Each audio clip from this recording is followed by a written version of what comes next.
Today is July 12th. It's a Tuesday. 3 topics today. Got some packing tips for you.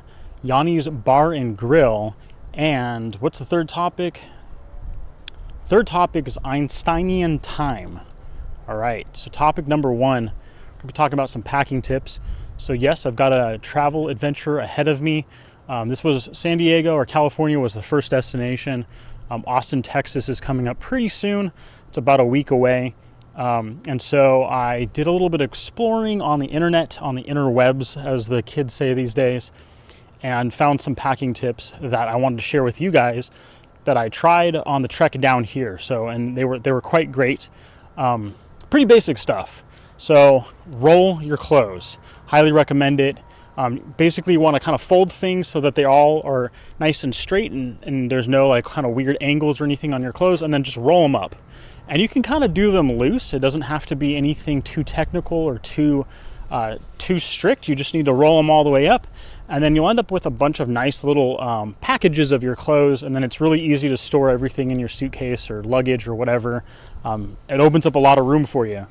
The next thing I wanted to share was to use a like canvas bag or something to store all your shoes in. Not only does that protect your clothes from getting dirty from your shoes, but it also makes, especially if you use a canvas bag with handles, it makes it really easy to pull the bag out when you're ready to use your shoes or trying to figure out what outfit to pick. You can kind of pull all the shoes out at once, and that makes it really easy to coordinate your clothing items. Along with your shoes, the other thing that I wanted to recommend is take all of your socks and actually shove them in your shoes. So not only will you save some space, you'll actually keep the form of your shoes so they don't get squished or weird dents or impressions in them. So that worked really well. And then the other thing I saw, which I didn't do, but I'm really curious about it. I'd love to hear some feedback from you folks. There's actually these sort of luggage bags or containers you can buy. And I thought that would actually be really nice. So maybe further along in the trip, maybe I'll try these out and let you know.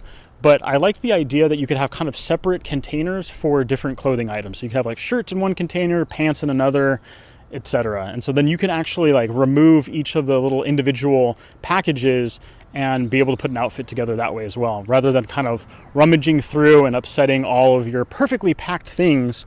You can use each of the little compartments instead, and that looked pretty cool. So a couple packing tips, give them a try. Let me know what you think. If you've got other advice, other little tricks or tips or hints, share them with me. I'd love to hear them. All right, topic number two. Not a number 2, a topic number 2. The other's kind of gross. Topic number 2, Yanni's Bar and Grill. So a little bit of revisiting my history out here. So I used to go to this place called Yanni's Bistro up in Scripps Ranch, long time ago, probably like 10 or 15 years ago. And I wanted to take my family there. And sure enough, it's no longer Yanni's Bistro, but the restaurant is still alive and kicking. It is now Yanni's Bar and Grill. And if I can pause for a second here, I'll get you guys the address. Actually, I'll put the address in the description. Look for that in the description of the video. And you know what? I actually am going to pause and take a sip of water. You know me, got to stay hydrated.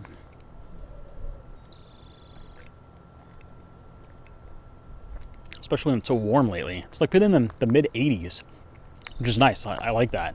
It's sunny every day. I mean, that's why California's paradise. And I'll take a little side note to kind of check out the background. It's quite pretty here. Not sure what this tree right here is called, but it's cool. It's got these really big flowers. Right now they're kind of an orangey color, but normally I guess they're white. Someone want to let me know what kind of tree that is? That would be cool. Add that to the description as well. Okay, back on track here. Oh, one last sip. All right.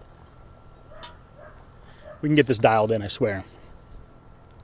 Oh, there's a butterfly flying around too. I wish I could capture that on camera. Really pretty. Monarch or something like that. Okay, back on track. Yanni's Bar and Grill. So yeah, they changed location. They went to a much larger location close to the freeway as well, and kind of where some of the hotels are. So really cool spot for them to be. I'm sure they get a lot of business. The food was exactly what I remembered it being like 10 or 15 years ago. So imagine that.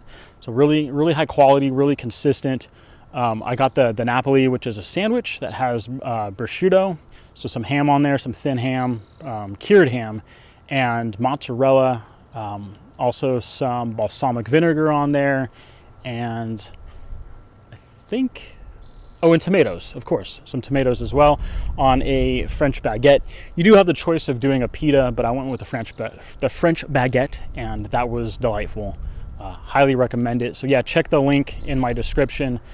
Go out there, support them, give them a try. Let me know what food you got. I'd love to hear from you folks. Topic number 3. Topic number 3 is an interesting one, Einsteinian time. At least that's how the author of The Big Leap puts it. It's a concept that I've been trying to work with. Again, I mentioned this in a previous episode. I'm coming to the end of The Big Leap, and the chapter I'm on, or just finished up, is talking about Einsteinian time as opposed to Newton time. And the concept that the author is trying to convey is that yourself, you, us, the individuals, make time. Time is not something that is out there and controlling us. It's more likely the other way around, where time is inside of you and you make it what you want. And so it talks about sort of trying to get away from these concepts of like always being out of time, or always being a rush, or always being not enough time, and so you can't get the important things you want done, and sort of flipping that idea around. Instead of it being something that affects you, that you're in control of time, you make time, you can expand and contract on time. It's all very relative to who you are. So I guess that's sort of where the Einstein piece comes in. It's very relative to you, the observer. And so I'm trying to work with that, trying to understand that a little bit better. From what I'm kind of getting out of it, it seems like a lot of it is just prioritization. Prioritizing the things that are the most important, the stuff that keeps you in your creative flow, prioritizing that towards the top, and trying to consider and be aware of the things that maybe aren't important that are eating up your time. And so to kind of filter that stuff out and work on only the things that are top priority. And it kind of makes some sense, like when you, at least for myself, when I find myself working on things that I'm not interested in or that aren't important, feels like time is taking forever, and it's super slow and it's annoying, and it just gets kind of frustrating. And on the flip side of that is when you're working on something, or you're engaged with your friends, or something that's exciting and positive, time just flies and it goes by super fast, and before you know it, hours have gone by and it feels like maybe a few seconds. So something to consider there. There's definitely some sort of relative aspect to how time works, and it's being aware of that and kind of gaining some control and being able to manage that so that time ends up being something that you control rather than the other way around. All right, there was some rambling there. I hope that made some sense. If you want me to continue discussing this stuff, let me know. If you've got questions, also throw them in the comments.